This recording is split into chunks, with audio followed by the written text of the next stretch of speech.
This Marketecture podcast is sponsored by Adelaide. Remember Where's Waldo? He was 100% viewable, but still awfully hard to find. Your digital ads are like Waldo, viewable, but in a sea of distractions. You need to move beyond viewability. Adelaide helps brands like Mars, Audi, Colgate, and the NBA measure media quality and drive better performance by optimizing campaigns programmatically with attention data.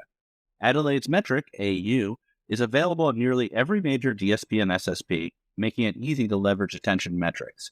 Get a free Waldo was viewable t-shirt at adelaidemetrics.com/Waldo.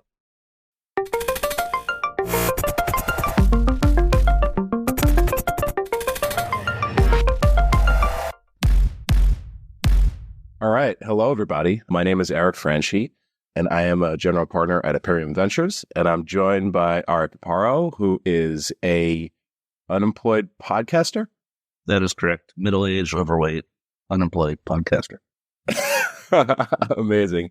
And welcome to the final Marketecture episode of the year. Is this number 52? This is number 52.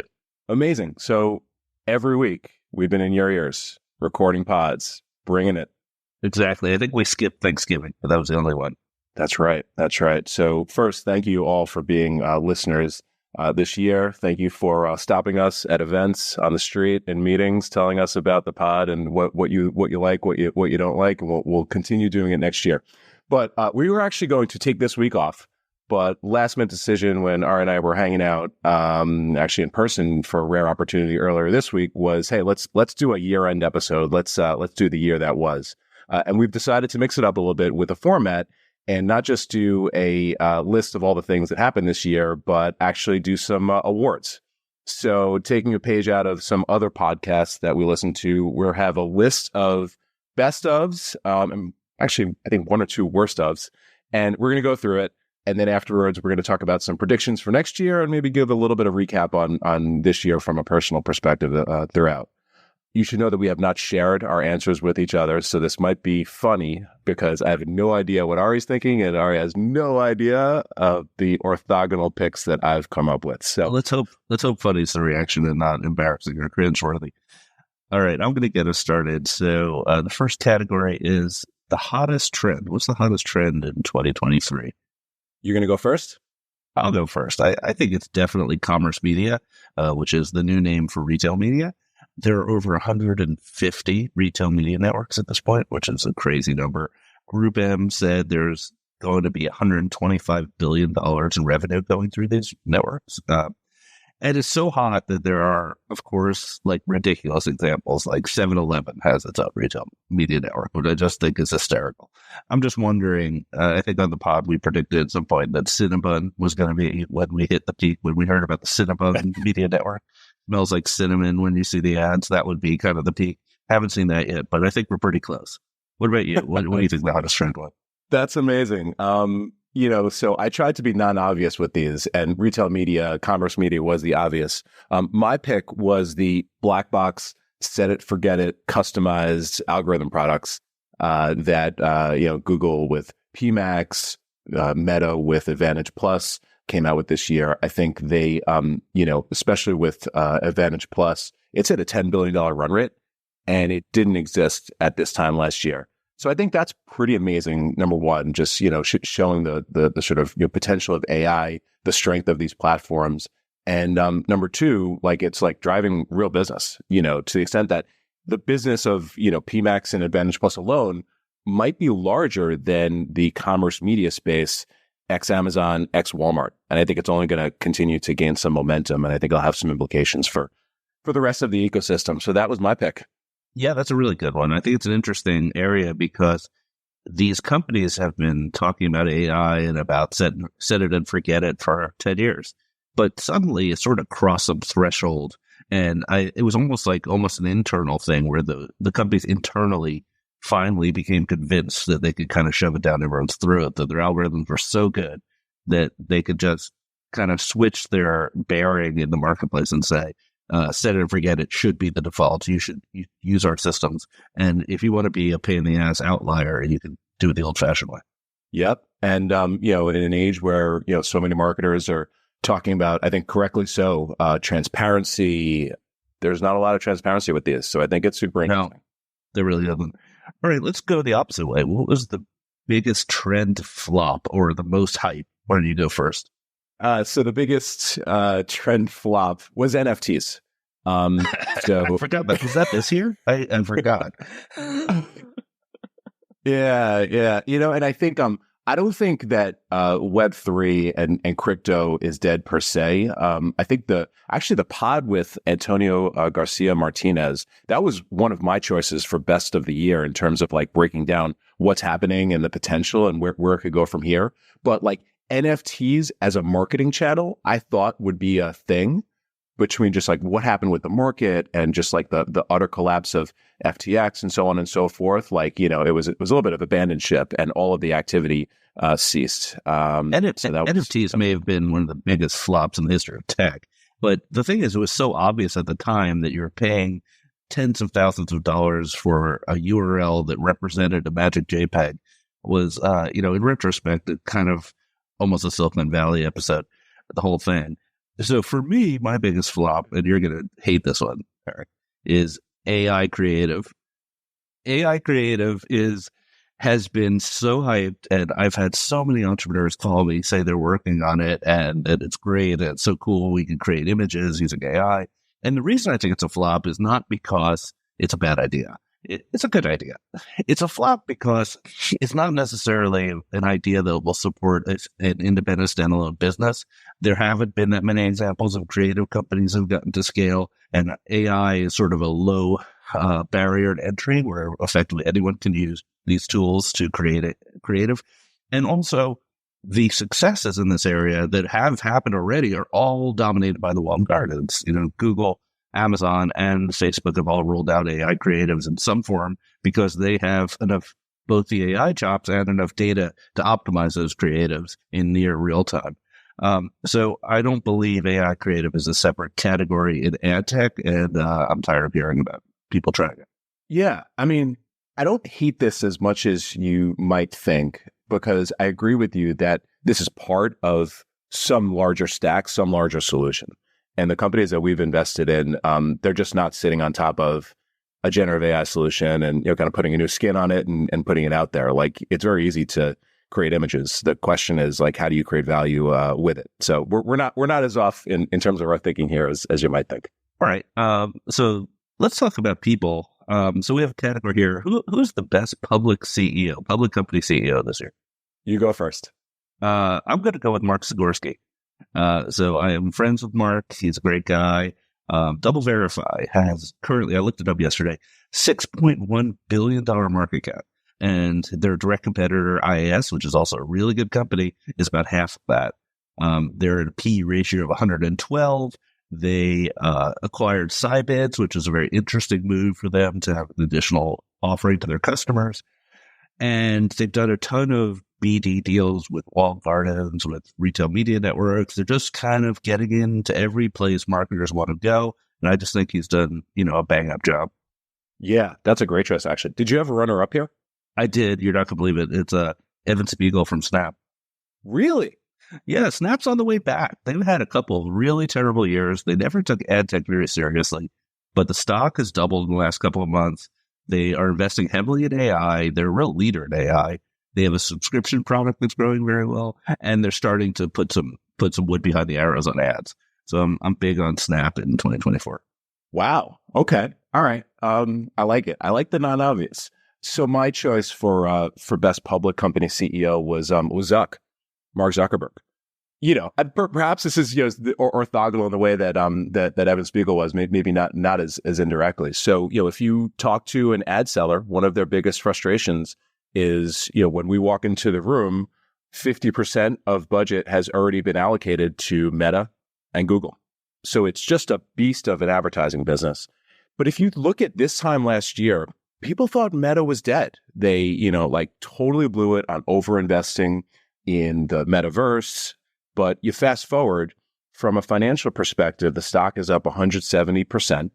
As I said before, they've built, what I think is one of the hottest advertising products with Advantage Plus, $10 billion run rate, bigger than most of the Lumascape, executed through what was very difficult, right? The year of efficiency with right-sizing the business, launched Threads, launched Llama and had this like personal arc where he was challenging or accepting the challenge of Elon Musk fighting him. He's posting pictures on Threads and Instagram, training with like some of my favorite UFC fighters. He's jacked. Like, he has come full circle and, is truly our greatest millennial yet again. All right, we're turning this into a sports show. Like, oh man, if he had busted his ACL next year, it'll be even better. He's going to be the all-star public CEOs with that ACL healing. All right. I had a runner-up, Adam Feroji from AppLovin. Okay, yep, that company continues to do incredible. Yeah. I think it's the number one in terms of a stock return across all of the ad tech set. If you consider it ad tech, it's up 280% year over year. It's interesting also, it's sort of an unfair comparison, but an interesting one in that the market cap of AppLovin is larger than the market cap of several social companies, I think including Snap at some point. Maybe it's reversed at this point. On to best private company CEO. And I actually don't really have anyone here. I'm kind of interested to you say, because I don't want to just call out any of the companies I've invested in, but I'm interested in what you have to say here, Eric. Yeah, similarly, with all this stuff, as we get into choices around people in the ecosystem, companies, this is a tough one because what I do for a living is try to find the best startups, invest in them, and support the CEOs. So I actually have two, so I'll give you one. My first was Jess Sibley from Time. So, we talk a lot about media, we talk a lot about publishers. I sort of consider this part of the ecosystem.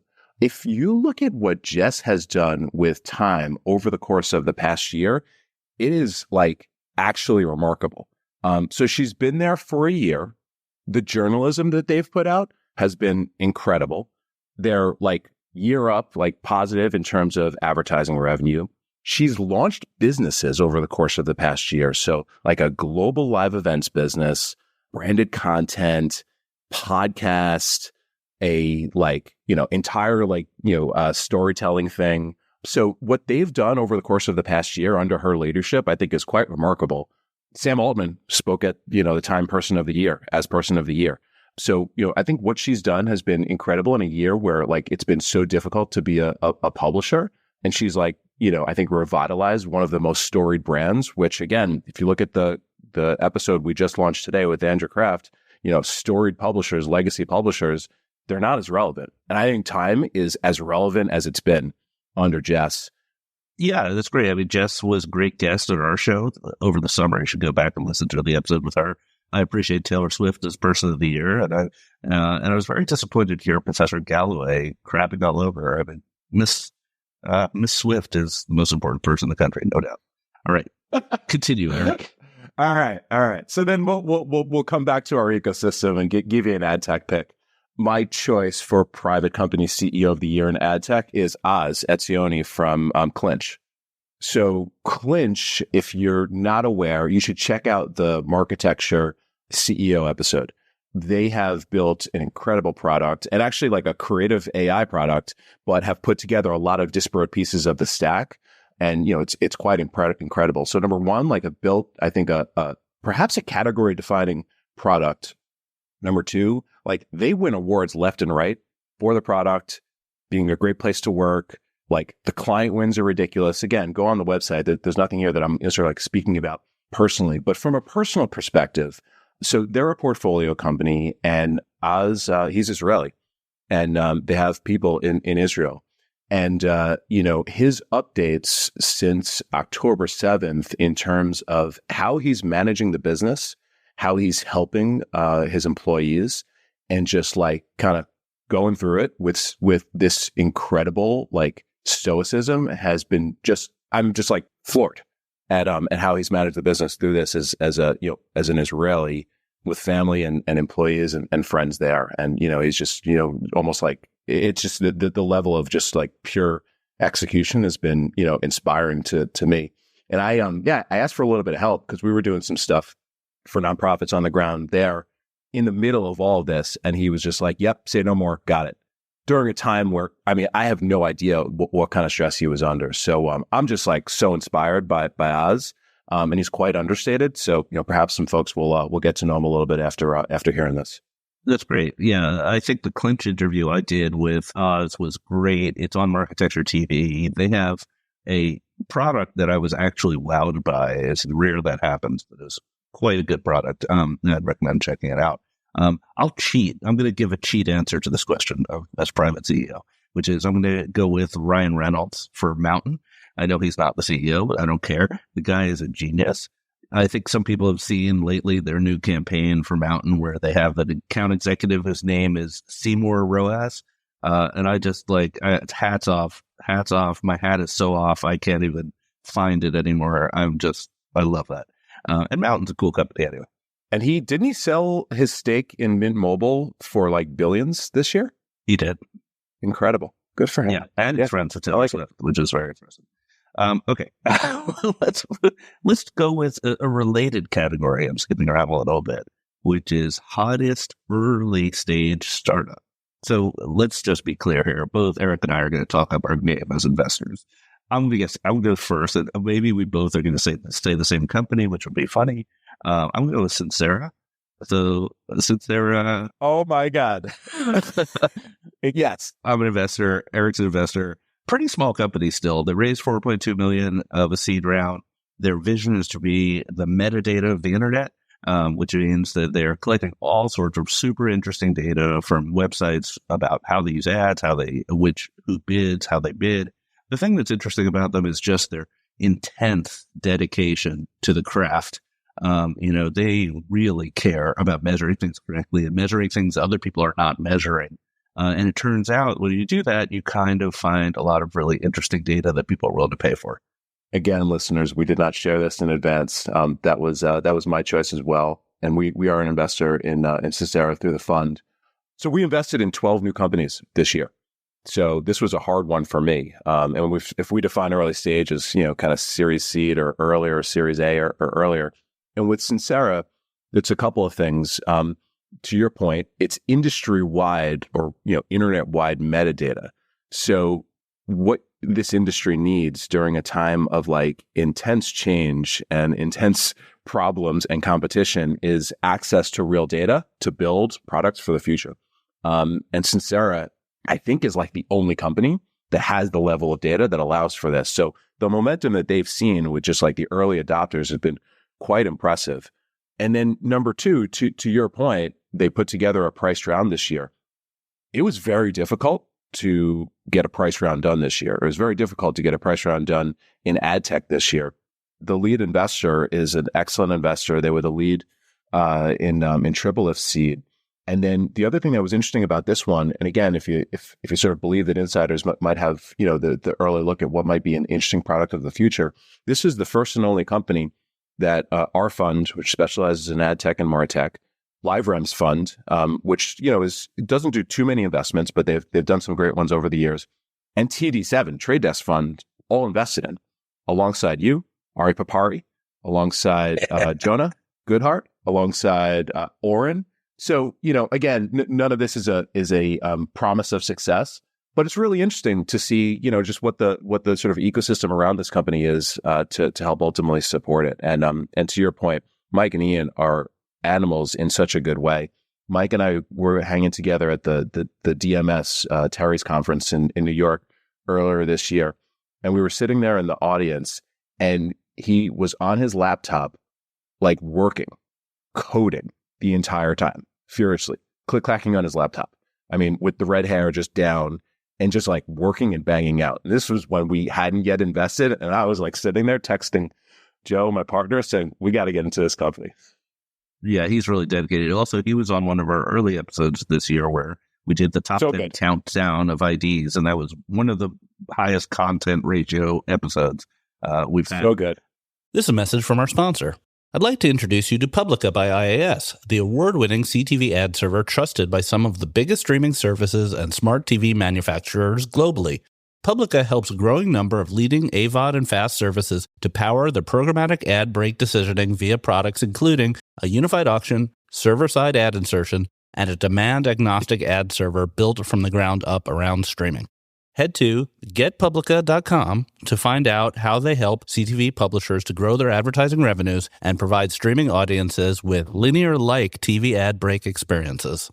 All right, let's transition to the hottest late-stage private company. I'll start. So We on this podcast have covered pretty extensively the future of television measurement and the JIC and the ability to move beyond Nielsen ratings. I think we have to give a shout out to Ross McCrae and VideoAmp.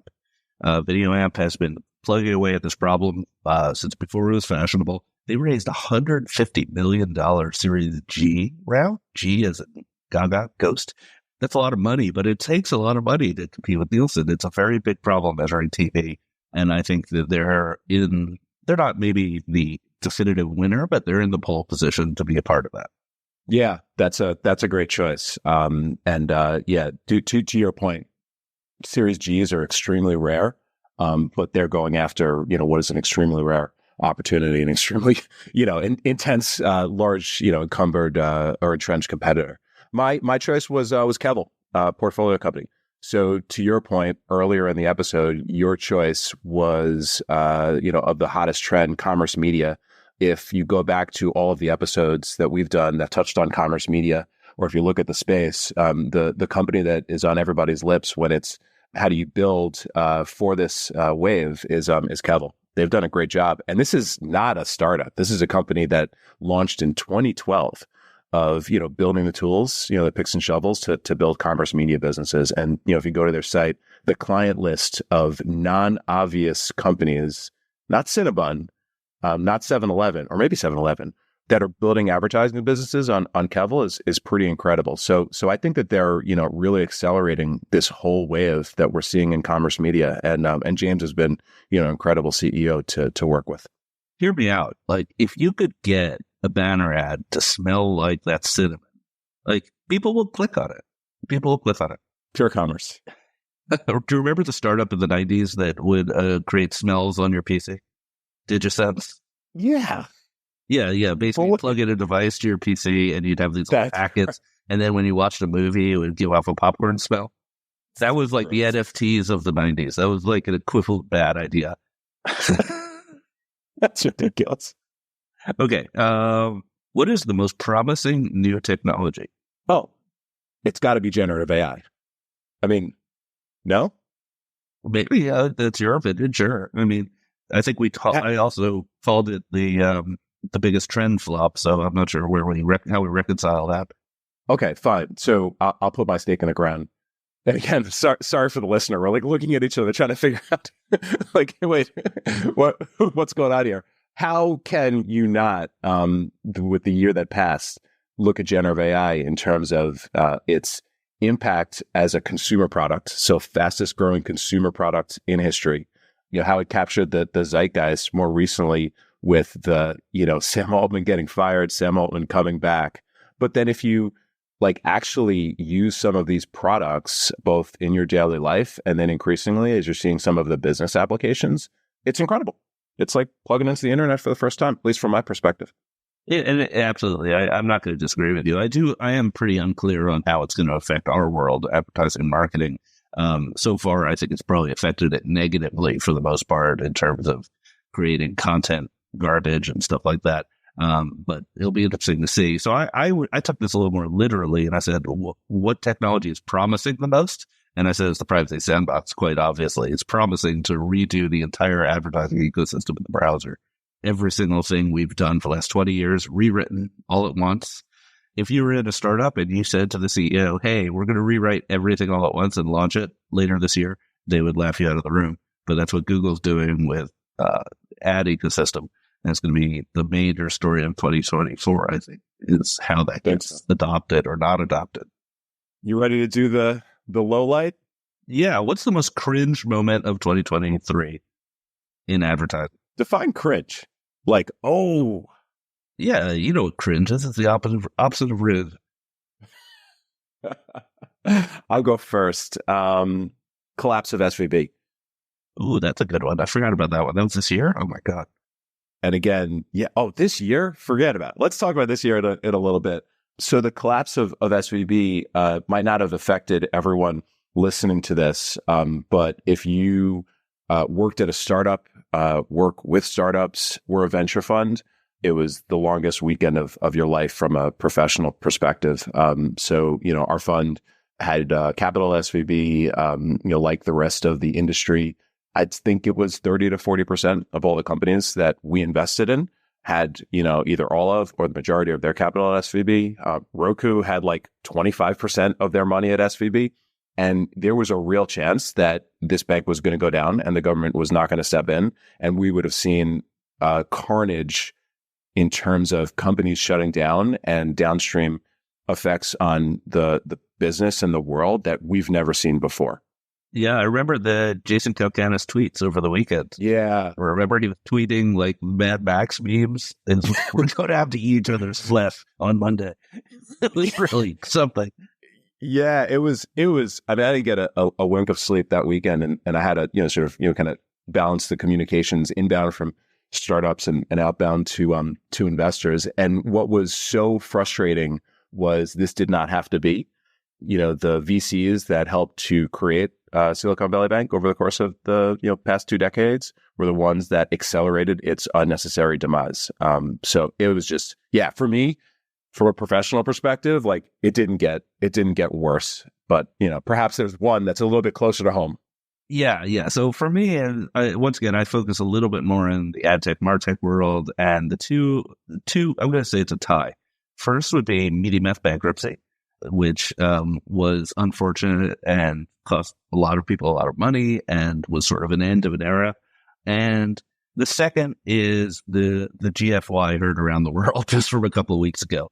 We don't have the worst private CEO on this list, but if we did, it would be a shoo-in for a certain rocket and solar powered person who should not be in social media. I guess he's not CEO, sorry. So he'd be the chairman or whatever. The telling your advertisers to go fuck themselves, really not the best. It was not the best. No, we've covered this quite extensively. What was so weird was, I'm a pretty mild-mannered guy. I tend to just like stay out of trouble, but 2 of the 3 most cringe moments, I was somehow in the middle of both, with being an SVB customer and our connection to MediaMath. So it was it was a weird one. I was pretty happy to have nothing to do with MediaMath throughout my career. Just absolutely no involvement. So that was good for me. We should also pour one out for EMX. Everyone forgets EMX went bankrupt this year too. Pretty decent sized SSP that just went belly up, also leaving a lot of people holding the bag. Well, let's talk a little more internally as we close out this episode. So we've been doing Marketecture for a year, 52 episodes. That's a lot. What were the best episodes? I mean, we talked about a couple of them already. So I thought Mike from Sincera just like brought it in terms of like giving real-time perspective and understanding on the identity space. I thought Chris from Jounce, episode 1 and episode 2 was just a masterclass of learning about what's going on with MFA and SPO and everything that was going on there. And I thought more recently the episode with the market guys, the taking inventory, James and Dan, just how they are thinking about commerce, how they're thinking about AI, and then also I think being able to show what this next generation of founders looks like and is thinking, and the level of talent. I thought that was great. I thought it was one of the best ones of the year. Yeah, that was a good one. So I looked at the data. There is some data. Podcasting data is a little bit hard to come by. The number 1 episode by listens was the MediaMath Emergency podcast, where we did a quick podcast based on MediaMath going under. Number 2 was privacy expert Alan Chappelle says marketers are effed. That was a good one. He's a very smart, interesting person. I'm surprised that's number 2, but still was a good episode. And number 3 was Chris Kane's first appearance, where he kind of went through SPO. Chris is also the only person to appear more than once on the episode. We had 2 Chris episodes because he's got so much content. My personal favorite is none of those. My personal favorite is Christoph from Analytics, who really told us in a lot of detail what he was finding with Google's extended YouTube network and how it was serving bad ads to children. I just thought it was all meat and potatoes. I think you missed that one, Eric, but that's not the reason I liked it. Yeah. I saw, and agreed on all that. I saw someone post on LinkedIn that analytics was the marketer of the year. And there's something to say for that. They did a really great job getting their name out there, and it's a really small company. It's like Christoph and a bunch of people collecting data. So what did you learn this year? What did you learn from the Marketecture pod? I mean, I go back to Chris from Jounce, and him shedding light on just like what was happening with MFA, like truly using data, and the sort of like extent of it, and then how it could be addressed.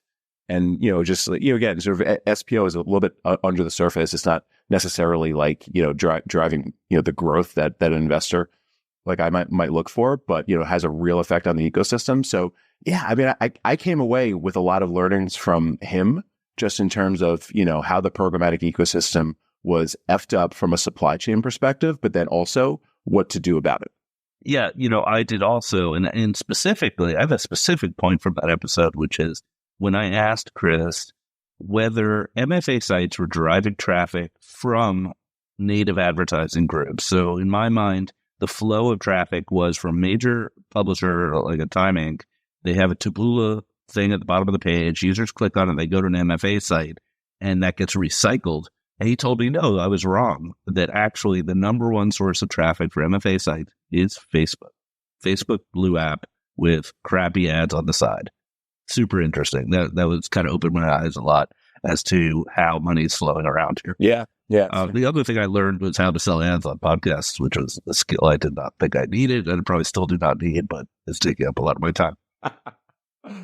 Doing well, man. We're coming up with Q1, and everyone's got Q1 budgets. Give me a call. We have some space available. Okay, let's close this out. Give me some good predictions for 2024.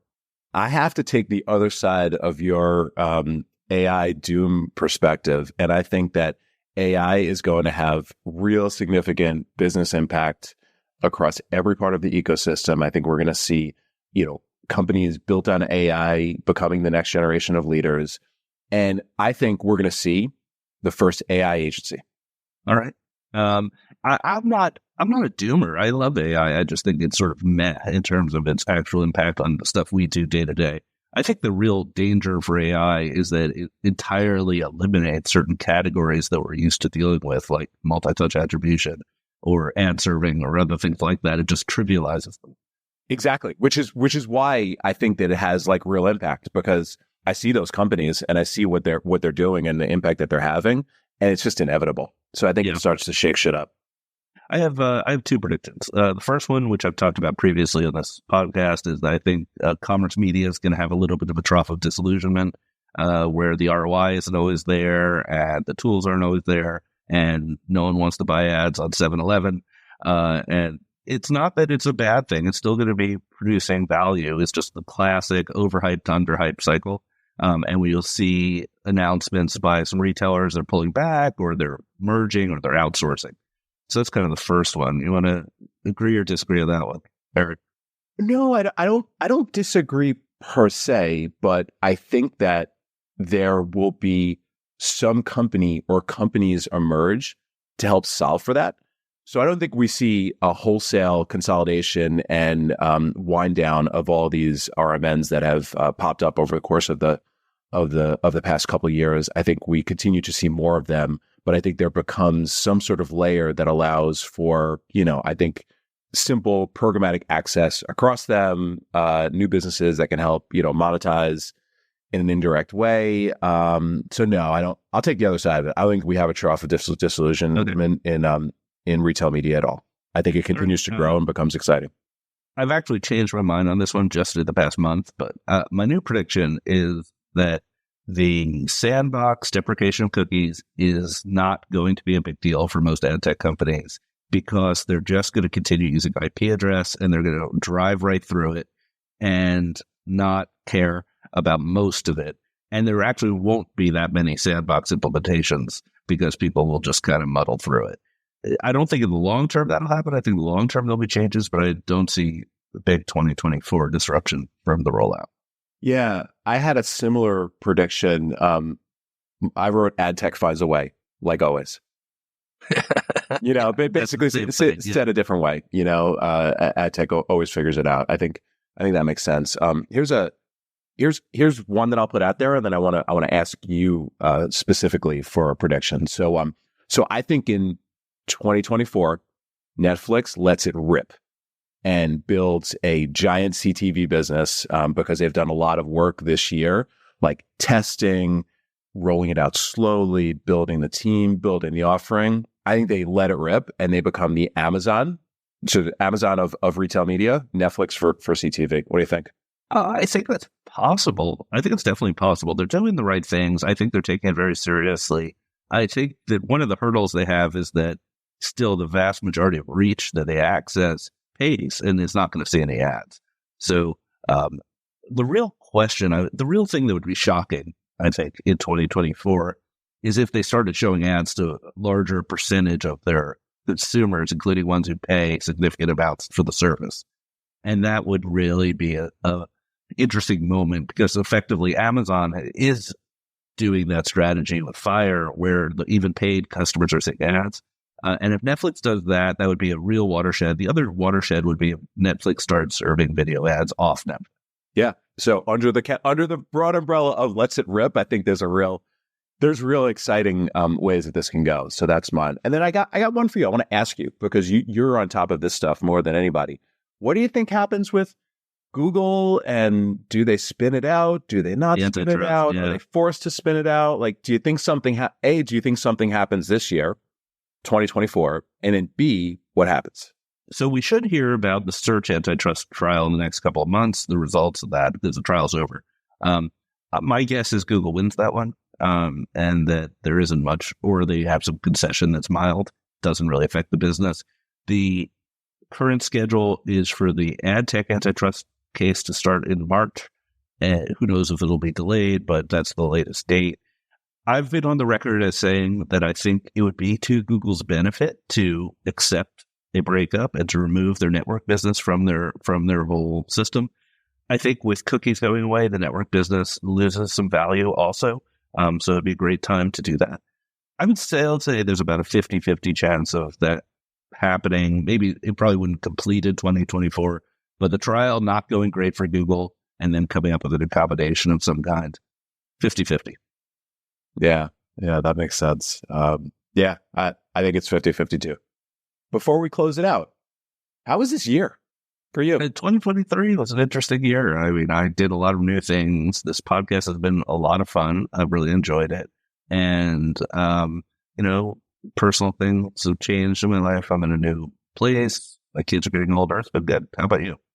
Yeah. It was, this was a challenging year. If, again, just doing the look back on here, with SVB and, some of the ecosystem challenges and, what's going on, in the Middle East with war and, just the impact. And then, just bunch of stuff on the personal front. This was a wild year. I'm wondering what 24 is going to be like. You have any New Year's resolutions or big plans? Well, what I'll say, Ari hates this. By the way, people, Ari hates this stuff. So I do hate this. This is fun. I will give some perspective, which is going into 2023, everyone thought it was going to be a horrendous year. Inflation was out of control. Interest rates were going up. Companies were dying left and right. And economically, the United States did incredibly well. It was one of the best economic years in history. So especially that was exciting. 24.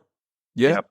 So going into 2024, my biggest question is political. We have to prevent Trump from winning at all costs. And that's really the call. Like anyone who feels otherwise could unsubscribe from this podcast. You heard it from the man. I'm looking forward to 24. I think there's a chance that some of this economic momentum continues. I think might see sort of more specific to the subject matter here. I think we might see an uptick in M&A. I think we might see some interesting strategic moves. So I'm super excited to get into it. Yeah, I'm very open-minded right now personally. So if anyone wants to have me on their listening tour or vice versa, give me a call. I'm open to new things. I'm feeling very creative. So let's put a bow on this year. So first, I just want to thank all of our listeners and our advertisers who've been great and kept this going and made it exciting for Eric and I to show up every week and do this. And our guests. So people have taken time out of their busy schedules to talk to us and hear our ridiculous ideas about things. So thank you very much. Absolutely. It's been just fun doing this every single week. We have fun. We laugh. We have a document that, we put the agendas on. So it's been certainly a highlight. So, Art, it's been great working with you on this, and look forward to 24 on the pod, brother. Exactly. Me too. And let me just give a quick shout out to the unsung heroes. So Mike Feldhaber, who is our audio editor, who behind the scenes makes us sound halfway decent. We had a couple weeks where I did it myself and it sounded horrible. So we know he's adding a lot of value. Mike, leave this in. Don't cut this. Happy New Year to you and your family. All right. So long, everybody. Thank you. Thank you for subscribing to Marketecture.